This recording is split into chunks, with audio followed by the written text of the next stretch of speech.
Welcome to Samba Samba. Enjoy the video. You begin by verifying two essentials, the device clock and the app state. First, set your device to network-provided time or the correct time zone. This prevents drift and authentication errors.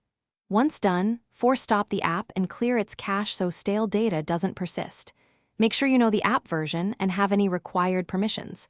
This saves time later because you avoid guessing causes. Now that the basics are fixed, proceed to adjust the app-specific time settings directly. You now modify the app's internal time handling.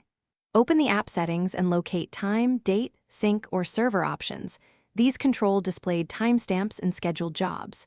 If available, toggle automatic sync off then on to force a fresh sync.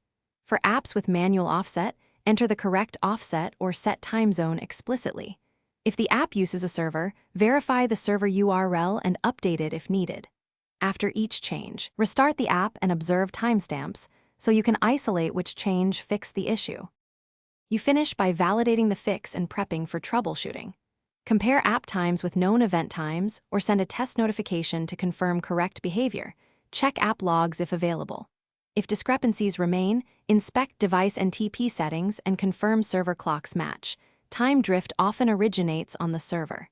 If necessary, reinstall the app or update the operating system to remove corrupt settings. If none of that works, collect logs and contact support. One key tip: enable logging before reproducing the issue. Thanks for watching. Consider subscribing if we helped you.